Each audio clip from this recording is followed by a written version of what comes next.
Fantastic. Okay, let's get started. So, who are we? What are we talking about here today? What's the agenda? I think many of you probably heard about this as a result of the uh, blog post that was pushed out through our friends at Kissmetrics.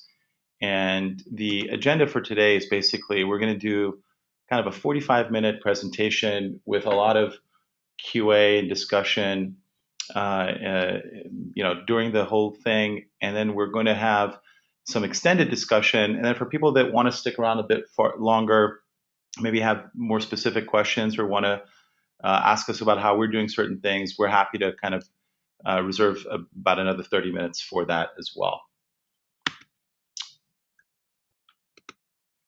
Just some quick introductions and expectations. For me personally, I've had a lot of at bats, if you will. So I've been doing this for uh, close to 20 years. Dealing with large companies, and that's been both for my background in consulting, and also I had a startup when I was young in my 20s, and now through Drumbi. So both from a product standpoint and from a consultative standpoint, I've had some wins. I've had lots of uh,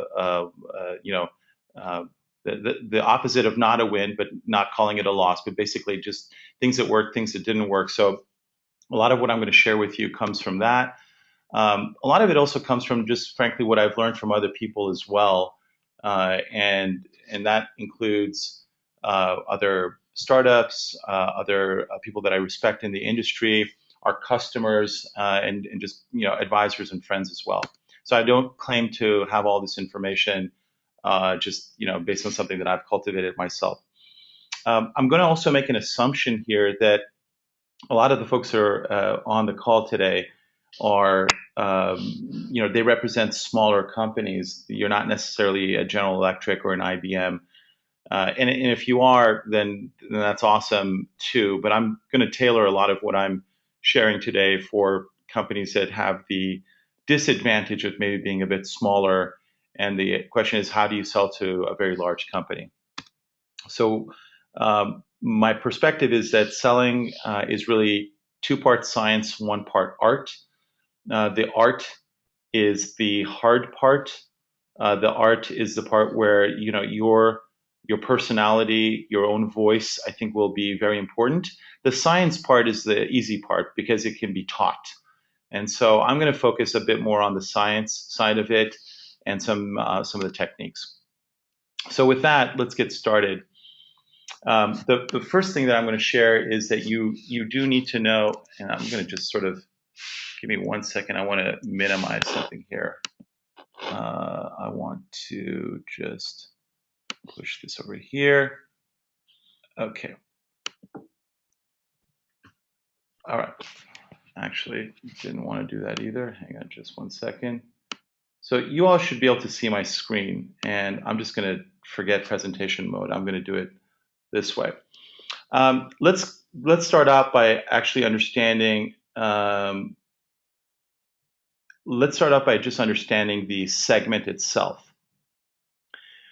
The slide here is representing the different segments that we talk about in terms of businesses or dealing with B2B.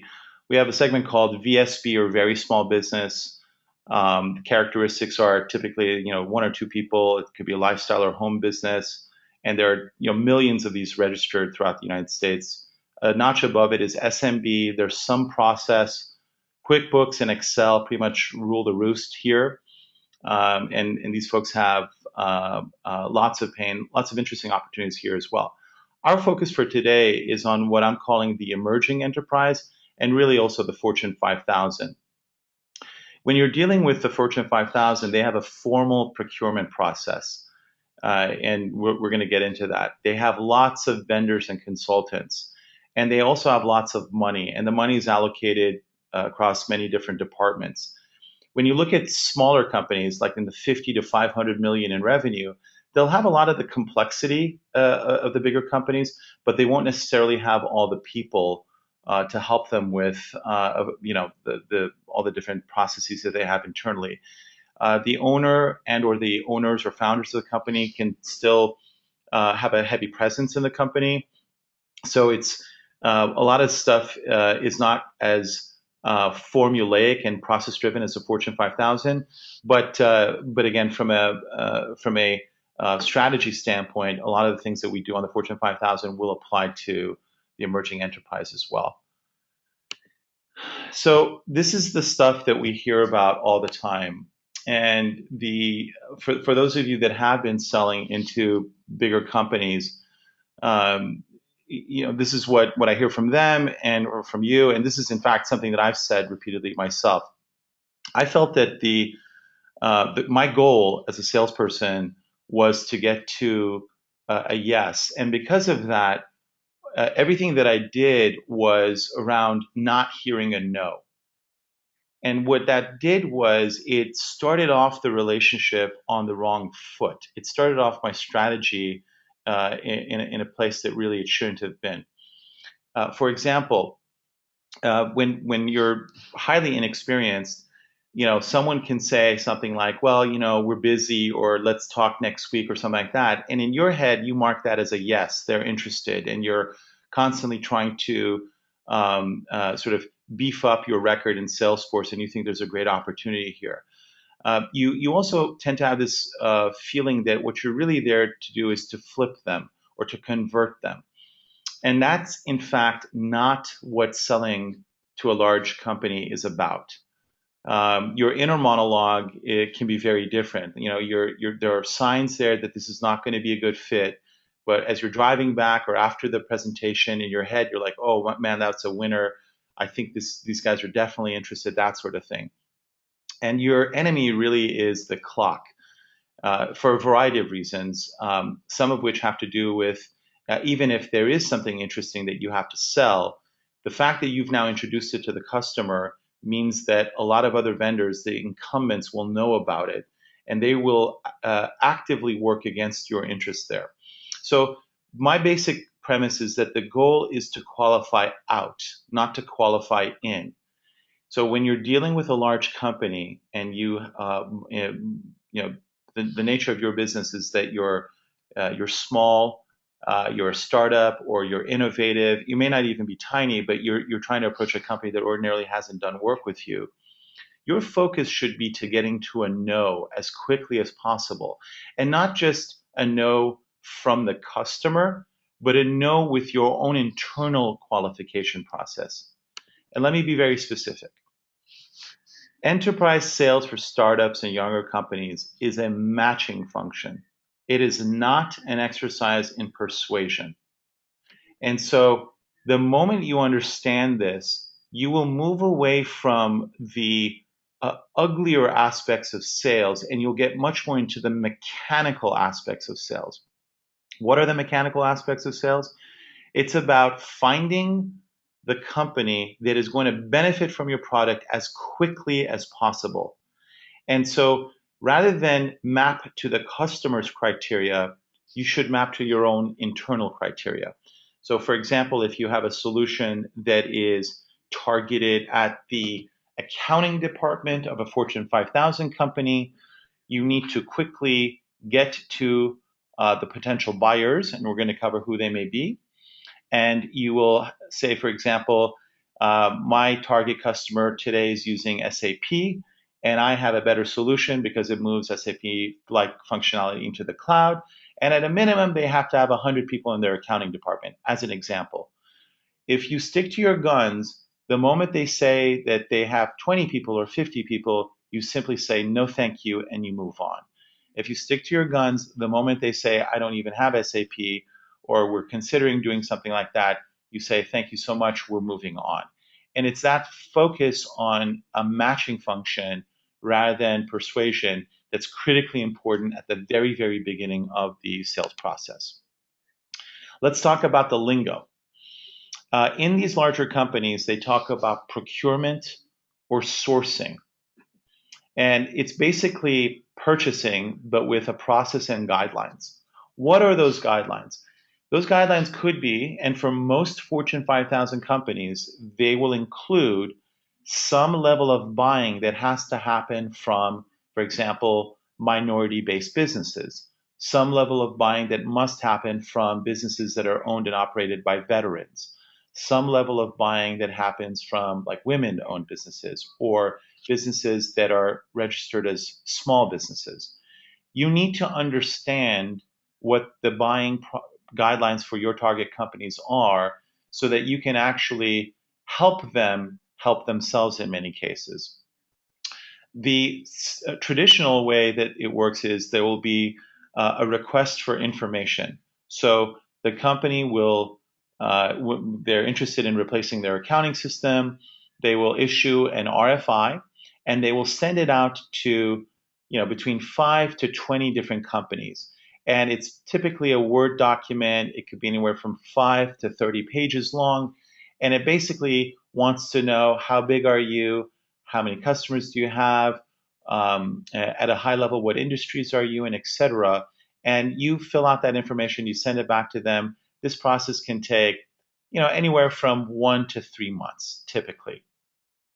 An RFI will either be issued because of an internal need, or in many cases, you're the startup, you take something very new and innovative to a big, big company, and they get completely excited about this thing that you're doing. But they have guidelines that don't allow them to directly buy from you.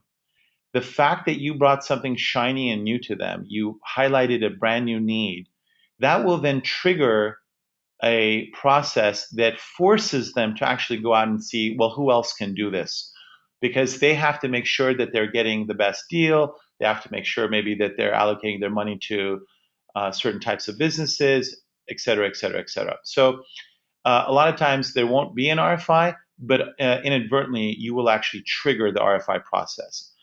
After the RFI, they pare this down to maybe 5 companies or 10 companies, and then they'll issue a much more exhaustive RFP or request for proposal. I have responded to RFPs that have been in excess of 300 pages, and that is the RFP. Our proposals in some cases were thousands of pages long. In most cases, especially if you're a product company, it probably won't get to something like that. But here's the first opportunity, and I'm going to get to this a little bit later on, but this is your first opportunity to say no. And it's critically important that you drive the process. You will not win most of these by the time it gets to an RFI or RFP, because your competitor or the incumbent is actually writing those documents, and they're actively working with someone within the business against you. And I'm going to get into the specifics of that. And by the way, if there's a question or if there's something else, and I'm seeing these questions here, let me, I'm just trying to, you can tell I'm not an expert at GoToWebinar. Okay, I see a question here from Sean. How do you avoid the risk of becoming a prisoner of your own perceptions? How do you know that your prospect selection matching target criteria are accurate? Great question. So let me be specific about that, and let me actually go up and maybe delete some of the older questions so I can just focus on the new ones as they come in.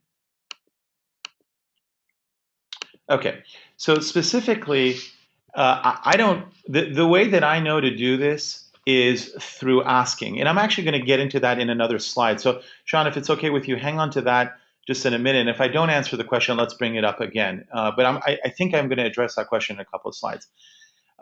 Just a little bit more lingo, service level agreements. And this is where most startups, they get DQ'd or disqualified from the process. A service level agreement, for example, will say, you have to provide 24/7 phone support. And most smaller companies just are not set up to do that. Or we don't want you to be, you have to have disaster recovery. You have to have a hot site.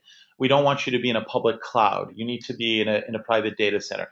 There could be a number of different criterion then. And then once you get all of that, let's say you get selected, then you have the privilege of going through what's called a master services agreement. And this is going to be an exhaustive agreement that will cost you, in many cases, tens of thousands of dollars in legal fees as you negotiate and redline with the customer back and forth. My point is this. You need to know what you're signing up for before you hear that first maybe. or the first, yeah, kind of, yes, we're interested. Because from the moment they say, we like it, to the moment you're going to have a deal, it could be 9 to 12 months. And I've been a part of deals that took in excess of 2 years.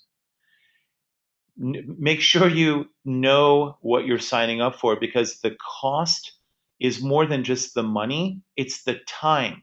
As you're focused on working with these behemoths, that's taking your time and energy away from other potential companies that you could be selling to. And then finally, there's this beautiful thing called the statement of work. As part of many of these projects, professional services may be required, and for each one of these projects, there'll be a statement of work, or what's referred to as a SAL. Okay, now you're going for a ride, and this is what this ride looks like. They keep asking for one more meeting, one more quote, one more proposal. They introduce one more buyer, and there doesn't seem to be a deadline or a defined process. And the problem here is that, as far as you and I are concerned, we think that oh, there's lots going on. There's a lot of activity, but activity is actually not a barometer of success in sales. And in an inexperienced salesperson, and most founders are inexperienced salespeople, most people that work at young companies are not as experienced. We conflate this. We think there's a lot of communications going on back and forth. I've got another meeting. I got this. I got that, and we think we're actually we're achieving something. And so this is a big, big trap, and you're going along for a ride. So lesson number 2. Unless you have massive scale, you have tons of references, or you have a truly unique offering, you cannot sell to a large company without a champion. So your first mission in life is to find that champion. That's the only thing you need to do. Every meeting, every discussion, every other question out of your mouth is going to be tailored to finding that champion. So now the question is, how do you find that champion? Well, let's talk about knowing the different types of buyers and what makes a champion a champion. In a very large company, you typically have people, once they're told to go off and look for, let's say, a new accounting system, the person that maybe contacts you, let's say you get inbound, that person is basically told to go do something. And at this point, that person is really, this is a commodity. This is typically a process buyer. They're down the food chain somewhere, and they're just going through their own list. They have their own criteria. Things have been pretty well defined, and there's pretty much you're guaranteed a pretty low probability of success here, because again, by the time it gets to this person and this process, they view this as a commodity. And again, unless you actually are in the commodity space, it's going to be really hard for you to work with this business. If you have this sort of interaction where they talk about, hey, we really are interested in, X, Y, and Z. We really can't build this ourselves. You're typically dealing with a user buyer. This is someone who their department or even their function themselves is going to be affected by this. So their level of enthusiasm, their level of interaction with you is going to be very different. And it's important to identify that person early on in the process as well, because you can validate how big the pain is. You can validate, you can help qualify in or out very quickly with this sort of person, much more so with your process buyer. Your process buyer, if you ask them a simple question, a lot of times they'll say something like, I'm not allowed to answer that, or I can't give you that information. And that's the moment you're dealing with someone that's a process buyer, and they're talking to a dozen of your competitors at a minimum. What does a champion do? A champion at some point will tell you something like, we need this. We need your product because this is going to help us get this other thing done much better. They're telling you the internal success parameter that they have that's tied to using a product or service from you. What they reveal is not something you're going to read about in an RFI or an RFP. It's a very direct one-to-one conversation where they say, we've actually been failing at doing this. We really can't do this other thing until we have this thing. We have to have this. We have to have you. That's a signal now that you're dealing with a champion. And let me explain where that champion typically will fit within the organization.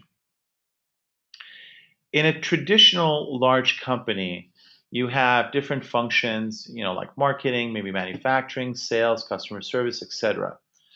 And then you have these supporting functions like IT, procurement, legal, etc.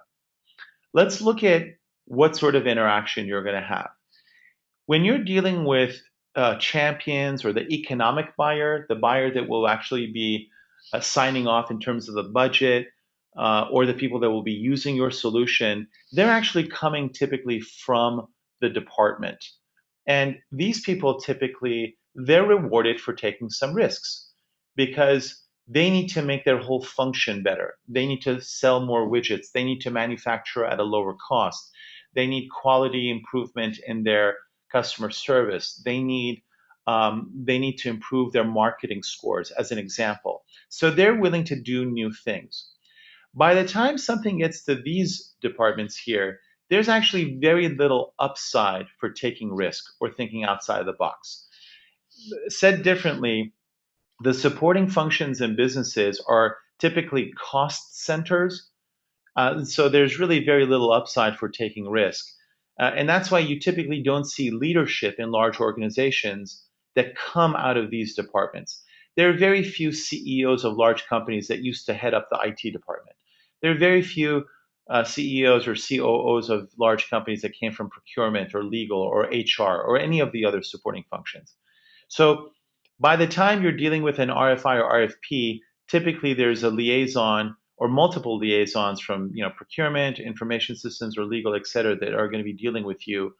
Your goal is to get to these departments and these functions. Your champion is going to be here somewhere, not here, unless you happen to have a solution that is for procurement, or you happen to have a solution that is targeted at IT itself. There are some exceptions here, but by and large, this is what this organization will look like. These people here are not spending their own money. They're spending the money that comes from up here. And in fact, they have a chargeback mechanism. So if you're selling to IT, IT at some point has to pay for that. That's not coming from IT's budget. Indirectly, that's going to come from marketing. Or it'll come from manufacturing or sales. Understanding whose money it is really, really important. And your process for actually finding the champion is going to be important as well. So how can you find that champion? Here's how you do it. And this is lesson number 3. If you're dealing with a question that says, for example, how does this work? Then most typically, this is a user. It's a user buyer. And your response is going to be, what you want to do, and your advantage is to show and don't tell. So meaning, if they want to get to a point where they want you to fill out a bunch of paperwork, like an RFI and RFP, you quickly want to change the rules and you want to try to show your solution. The reason why you want to do that is because that's probably one of the only things that you can do in your advantage. You probably have better design, you probably have a better user experience, you probably have some feature functionality that the legacy guys don't have. And that's going to come across a lot better in a presentation or a physical meeting than you having to fill out a bunch of paperwork. So you want to lead with your strength here, basically, and you want to use that as a point where you can quickly qualify out. If after you show them everything, then they say, "Oh, by the way, do you have 500 medical companies as references?" And if you don't, then quickly pull the plug. Okay. Looks like there's another question here. Let me just take a look at it. Let me see here. How do we speed up the process of targeting our marketing materials for the champions? Awesome question. And I believe you can't actually market to champions. It's actually laser focused. Marketing is a bit of a broadcast metaphor. And I think this requires something that's a little bit different. And let me see if I can answer your question, Iris. Let me go through it a little bit more, and let's see if we address that. Your economic buyer is typically going to ask a question like this: how is this better than that? Like, what's different about yours, or why is your pricing model different, or how do you do something like that? And what you want to give them there quickly is data. They are not going to be swayed or moved um, by your shiny, beautiful UI. They are data driven. They want testimonials and references. Don't bother going after a Fortune 500 until you have something like that ready to go, because at some point the economic buyer will ask for that. A technical buyer, or what we call a risk buyer, will ask a question like, what other companies are using your solution, right? And they want some very specific things, or can you support X number of transactions per second or minute or something like that. If you have that answer, and if you have other companies to work with, then and it's publicly available, then share that with them. A nice technique, and if you're very early stage, and if you in fact do have some companies, let's say they're in prototype or pilot phase, what they will respect from you is strength. So you can say something like, what, several large companies are, but we're under NDA with them. I'm sure you can appreciate that. An NDA is a non-disclosure agreement. So feel free to play the NDA card when they're sending you down a name names type of deal. And I'm not saying make stuff up, but what I'm saying is that at some point you'll have, maybe if you just have one company, you can say, look, we have other companies that are using it, but they're under non-disclosure. I'm just not I'm not free I'm not at liberty to share that information with you, and they will respect that. Here's what a champion will start to ask for: what else can we do with it?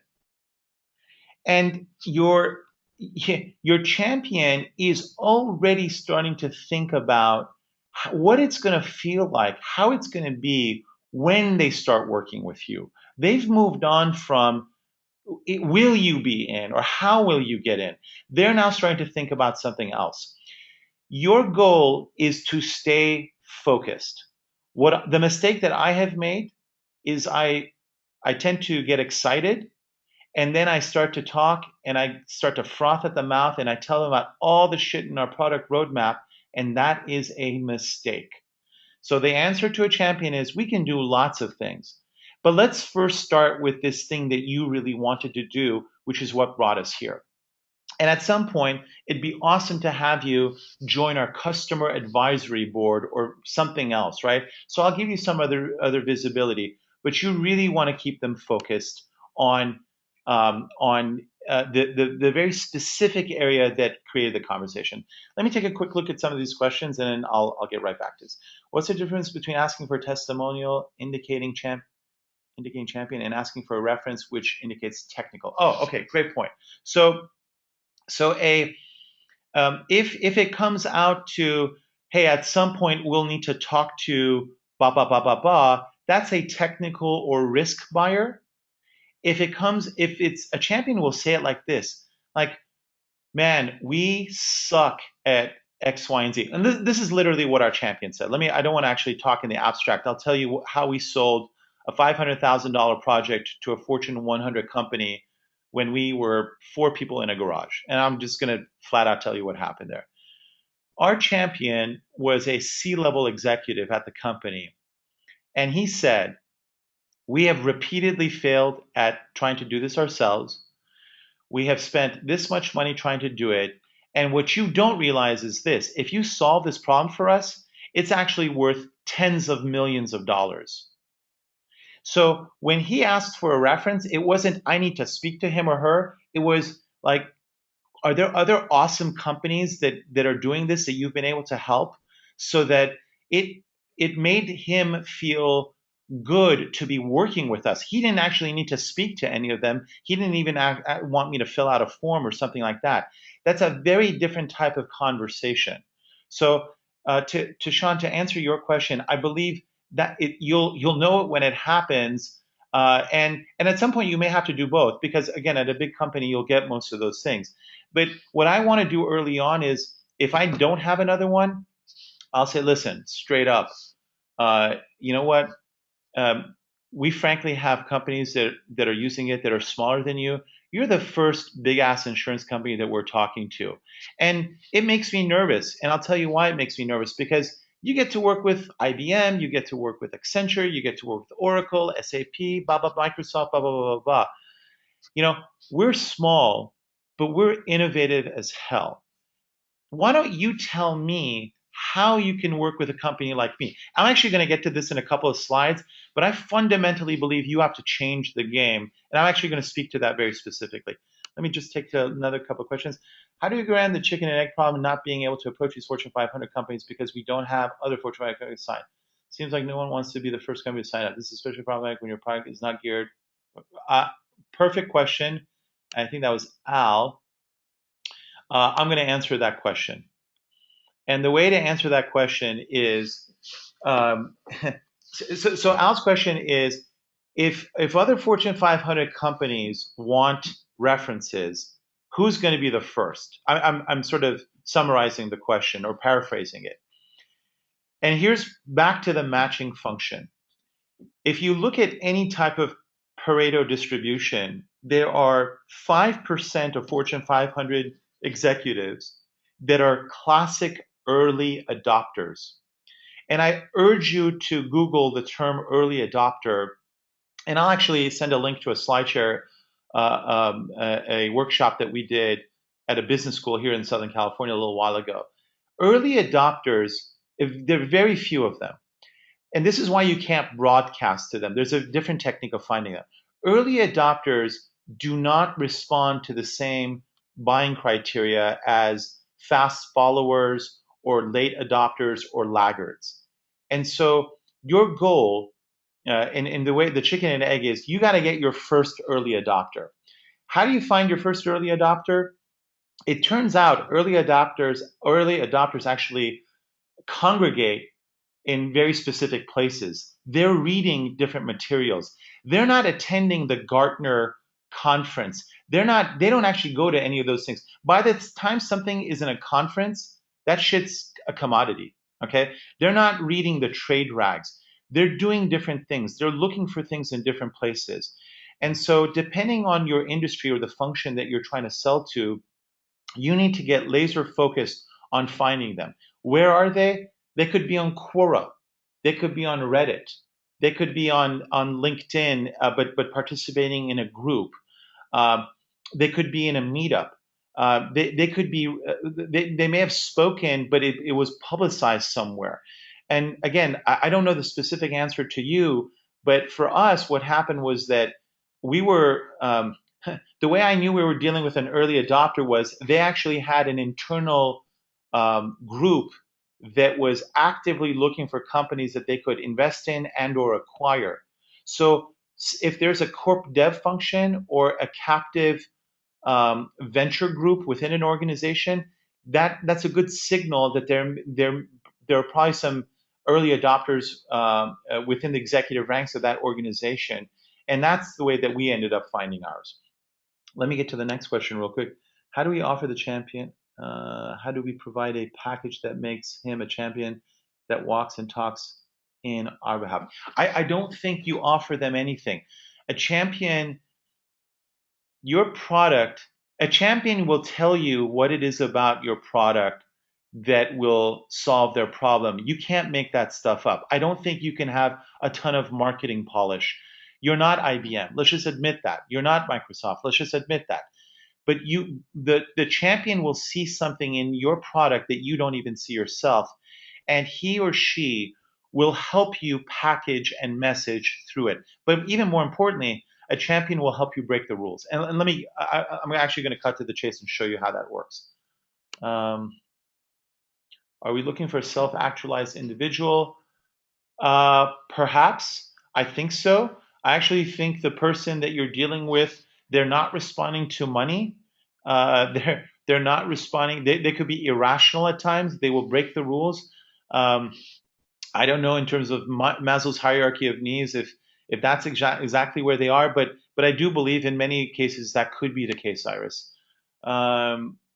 Yes, and Sean, I'm gonna tell you exactly how you can test for a champion. Let me just move along a little bit here. If someone starts to ask you how you charge for the product, typically that could be a user. And the important thing before you again, do a lot of show up and throw up is try to better understand how they currently pay or value things. So I I tend, and the mistake that I see from a lot of smaller companies is that they quickly want to refer them to the website, or oh, it's as simple as one, two, three. Big companies don't want simple things in many cases, and simple things sometimes actually work against you. And I wrote about this extensively in that blog post. But again, I would use this as an opportunity to try to learn more. If they're asking about how the implementation work, that typically is a technical buyer. And again, you really want to make sure that you've got some euphemisms. I try not to make it look like it's totally out of the box. In many cases, out of the box is not a good thing. You want to maybe, even if you don't have a professional, if they say, "Do you guys have professional services?" Damn right, we have professional services, and just say it's $200 an hour, $250 an hour. Even if you don't have it, you need to. That could be a very important criteria for them. I think it's important that you consider that. Moving along, lesson number 4: a champion will change the rules for you. Keep asking to change the rules until you find someone with the authority and the desire to do so. That's how you know you have a champion. You have to keep asking to change the rules. And someone will say, well, I don't do that, or that's how it's done. Great. Well, who has the authority to do that? They sponsor you up. They keep sponsoring you up. And you finally get to this person who has the desire and the authority to do that. And that is what happened to us at a very large insurance company. And the way that it happened was I was unwilling to play by their rules. So what happened specifically? Uh, we encountered this. You must have XYZ for us to do business. And in our case, they wanted us to have over $1 million E&O insurance. E&O is called, it's errors and omissions insurance. And they wanted some sort of stuff around, are we compliant with X, Y, and Z regulation? And my simple answer was, we don't. No, we don't have that. And I'm not about to go get that. And then I flipped it and I sort of judoed this thing and I said, who has the authorization to move ahead knowing that we don't have this? I didn't say, can you move ahead without this? Because the process buyer, the guy that I'm dealing with, that's just not how their brain works. That's not even what they're focused on. So it was, who can move ahead? Who can sign off on the exception? The other great hack that you use is they say, oh, we do an RFI or an RFP. Even if it's a very simple document or something simple, a simple thing that I do is I always ask for an extension. They have deadlines. They have published deadlines. I immediately, even without needing an extension, I ask for an extension. If they really want me, their reaction to me asking for an extension is going to be very, very different. If they tell me nope, that's it, there are no extensions, not only am I not in the lead, but there's a very strong likelihood that my competitor actually helped write the RFP. If things are going along almost too good, there's no pushback, I ask for money. And asking for money early is a great way to determine if this thing is actually real or if you're getting to a person of authority as quickly as possible. Asking for money early and often, even if you don't need it. For example, and let me tell you what we did. Before we got to a big contract, I said, you know what? The first thing we should do for you is a prototype. And that's going to cost you $25,000. And who can I send this to? And that's what got the discussion going. That, and then after they sent us their big master services agreement, which had E&O insurance requirements, and I just said absolutely we won't do it. That's what got us to a champion. And by the way, this has worked against me too, where we were told no, and that's awesome because I know that I never had a champion. I was always dealing with either an economic buyer or someone else, and I just wasn't going to get the deal done anyway. So the sooner you know that, the better. Um, And if the inverse happens, if they say, for example, hey, you know what, we're not ready to do something big. We want to, we want to start with a prototype. One of the ways that you can change the game is say, we don't support this. Now, how does that work? Well, if you think a prototype is going to be a waste of time, or they're going to steal your ideas, or they're going to use that as a basis of making one of their incumbents or their internal IT group smarter, then just absolutely refuse to do it and see what they say. If they tell you we don't have budget, let me just be blank with you. You cannot solve this problem for them. Don't waste your time.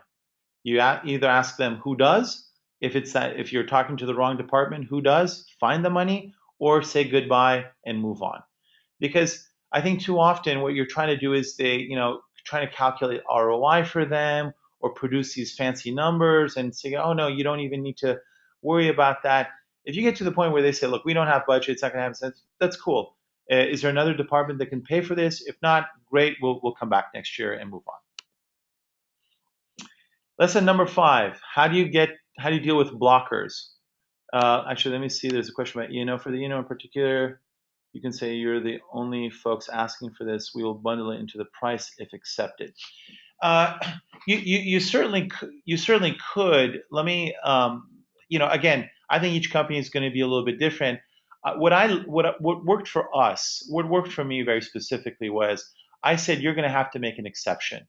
And what they ended up doing was they said for the first 2 years we'll work with you without E&O.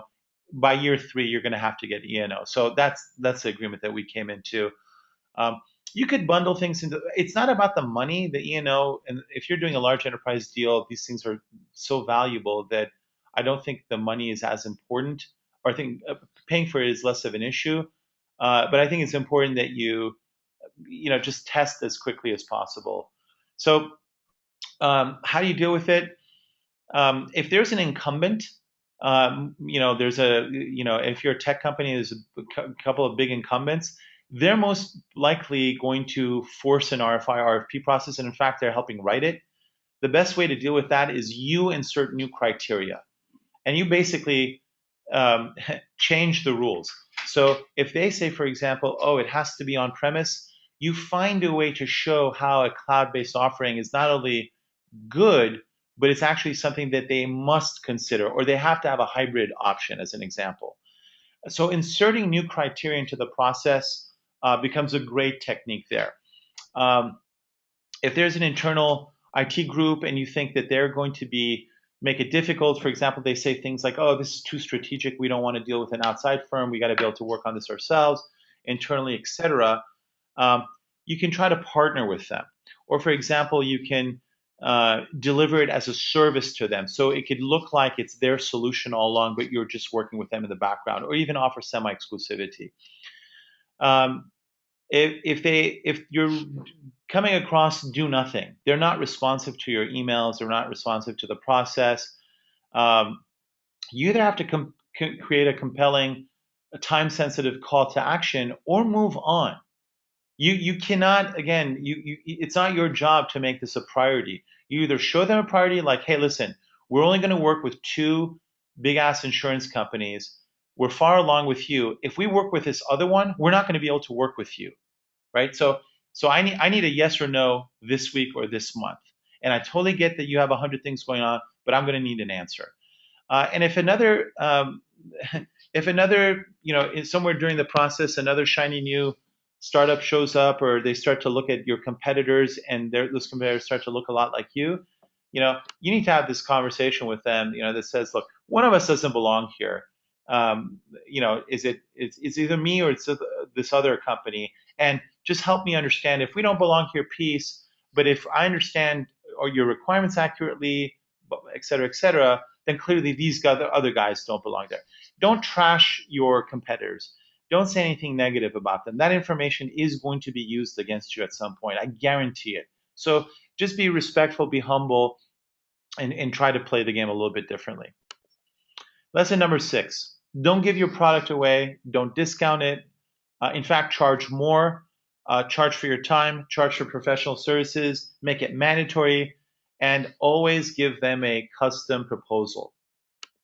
Hugely important that uh, hugely important that even if you can give away something for free, or if you have a free trial or 30-day trial option that's worked really well for you with smaller companies, when you're dealing with a big company, none of that works. And in fact, will work against you. I've spoken sort of ad nauseum about this in the blog post. I just recommend that you read up on that. I think that'll be a better use of time. Here's a little bonus tip, and I'm going to quickly get to the open Q&A. I'm going to open up the mics up so everyone can talk. if you're selling to a big company, make sure you have your phone number prominently displayed all over your website. Make sure you have your address. Make sure you don't, again, someone is going to actually go and look at your site and see if you guys have a phone number, if you guys have a physical address. They are doing that level of diligence on you, and you're not even realizing it. And it's an important criterion for them. It may seem really stupid to you, but it's actually quite important for them. Couple of other, I'm going to just get into a quick little bonus tip about how do you get in. Would like a link to your blog post. I think it's blog.kissmetric.com, metrics. And then I think it's that. And then I think it's the second or third from the top, search for selling to the enterprise. I think that's how you can find it. It's the second or third block from the top. It should be easy to find. And if it isn't, I promise to email everyone a link to it afterwards. So here's a little hack around getting cold email into a big company. You use Odesk or Elance and you build a list. For us, it's cost about $100 to get 300 qualified names. And these are highly qualified targeted companies. I have their LinkedIn profiles, I have their Twitter handles, I have their email addresses, I know what department they're in, etc. And I shoot for as high up in the organization as I can, even in the Fortune 5000. And that's my recommendation. So it's VP level, C level, in some cases maybe even director level, if I have to come down a little bit. And you have that list. When I have that information, I try to learn something very personal and very specific about each person, and none of this is automated. I don't use any fancy tools. I do these emails one-on-one. And I test the copy, and I'm actually going to show you the copy of my last email batch. This is the subject line that I was testing. Point of contact, intro to point of contact, and then the calling experience on, and I referenced the company's name. This last one had the highest conversion rate for me. And what's interesting is that when you do small batches, and I was doing them in 15 at a time, you can make small changes and you can start to measure and iterate and see what's working for you and versus what's not. So this is just a little bit of what happened for us. This is the exact same, this is the actual winning email that I sent out. And it was to Joe Blank, and these are my keys. Get to the fucking point as quickly as possible. And this is the winning subject line for me. And I'm going to continue to iterate on this, but you can see this was just literally sent right around Thanksgiving. Hey, Joe, I noticed that your website displays a phone number for sales, but the call experience isn't really built for a SaaS business, which is what they were. That's actually something my company, Drumbi, has built. So just let's examine that one more time. Joe, your SaaS business, you have a phone number, but it's not awesome. That's something I've done.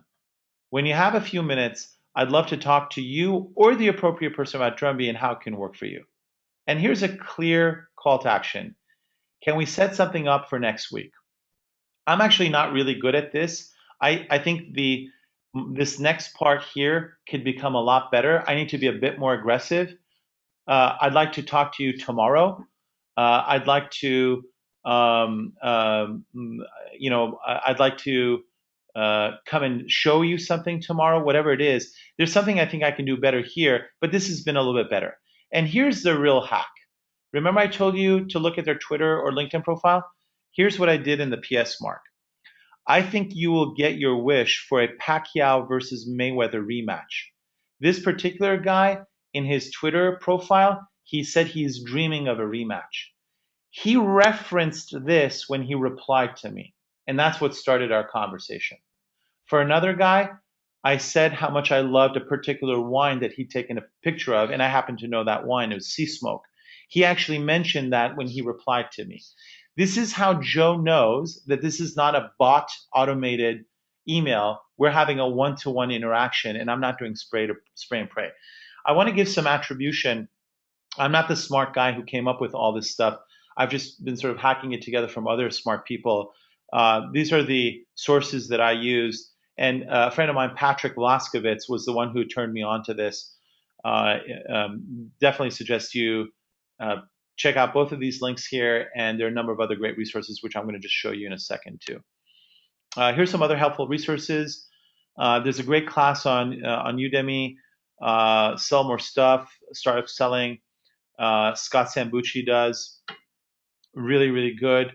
I love Quora. SaaStr is really great. If you do a search for Lean or Enterprise 2.0, other great content. I think shadowing, whether it's a ride along or just listening in or interning, is another really useful way of doing it. For us, I mean, a lot of times we have other friends or friends of friends sitting in on the conference call when I'm actually demoing or talking, or sometimes we'll even take a physical meeting. By the way, Fortune 500 deals don't get done remotely. You will need to get your ass on a plane and you'll have to go out and visit someone. So just plan on doing that. And you have to pound the flesh. You have to shake hands. You have to know how to handle yourself in that environment, and that's an important part of the process as well. And I really like treating it like a project. Like for me, it was, I don't like rejection. I'm like everyone else. But by treating it like a project, just doing it in small batches, iterating, seeing what's working, what's not working, it's helped me. I don't have a home run on my hands. I'm still learning a lot, but it's this latest email batch that I've been doing has been fun. It's been interesting. Combination of that with some of the other things I think can be pretty helpful. All right, so with that, sorry, let me open up the.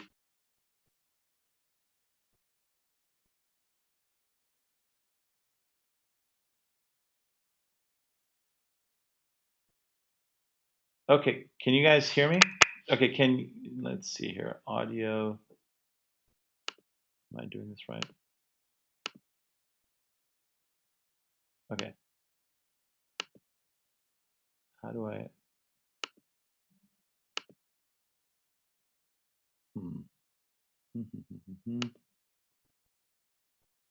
Okay. Let's see. There's a button here that will let me unmute this. If you click on the individual.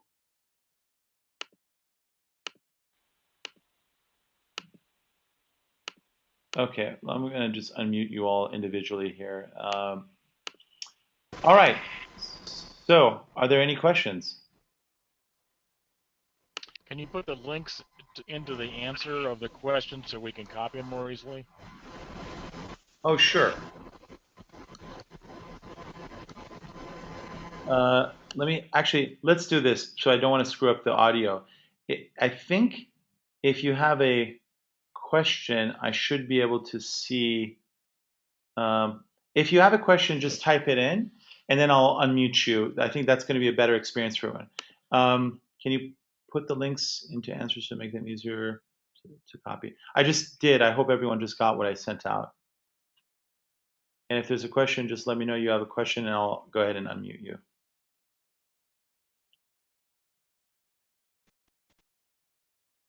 Okay. No other links. All right. Let me the other links. Oh, what other links? Oh, yes.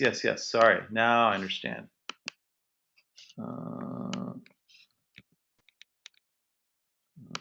Let's do this. Okay.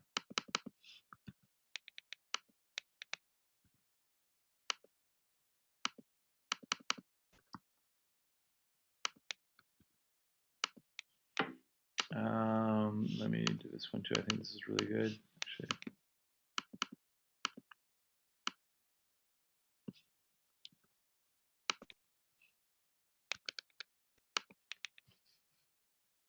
Okay. Sean, how do you avoid the risk of becoming a prisoner of your own perceptions? How do you know that your prospect selection match fit? Wow, great question. Okay, so Sean, let me actually unmute you. Let's see here. Okay. Hey, Sean, can you hear me? Yeah. Okay, great. Do you want You hear me? to? Yeah, great. Yeah, thank you. So, do you want to just sort of elaborate on that? So in the very beginning, you stressed the need to look at this as a matching function and that you had to have very clear and strict criteria for how to proceed. My question is, when you're getting started, that criteria may be incorrect. How do you debug the criteria in parallel with your matching process? Great question. So, are you familiar with the concept of sort of product market fit or customer development, which are elements of the lean startup methodology? Yeah, I'm a mentor at the Lean Startup Conference. Awesome, awesome. So for me, it feels a lot like elements of those combined. And so, and let me be very specific. You take the most basic MVP of what you have, and you have a hypothesis around who this is going to be good for, and you get that your product in front of a number of these prospects.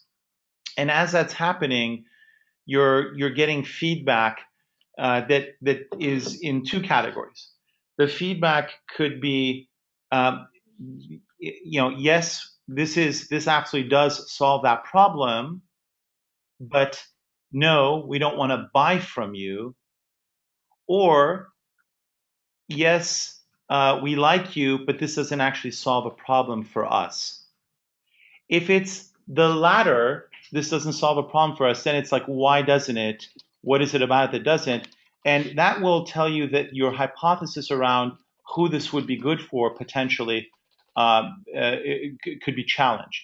If it's the former, that, you know what, this solves a problem for us, but we don't want to buy from you, then that's not about the the matching function. It's about, hey, I actually can solve a problem for these big companies. I just need to go find one that does want to buy from me, that has a champion in it, that is an early adopter.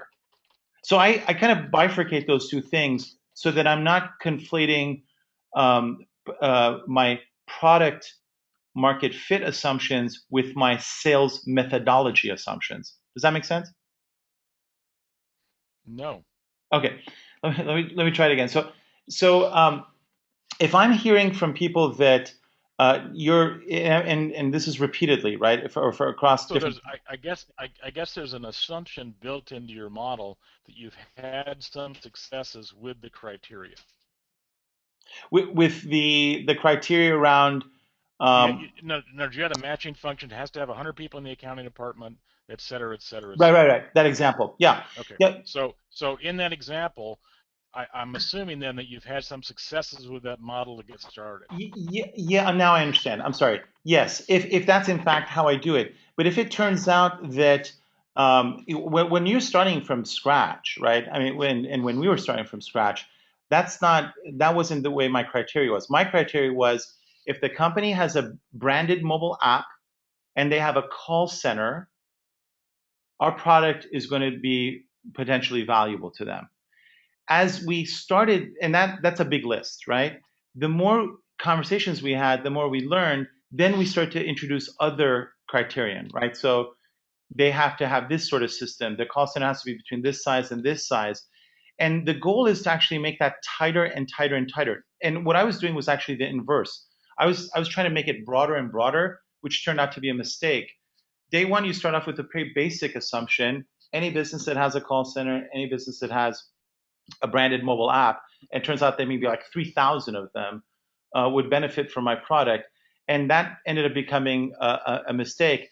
I started to make it tighter and tighter and tighter, and then I kept saying, how quickly can I go find people with that sort of profile, and am I able to quickly get to the matching function with them?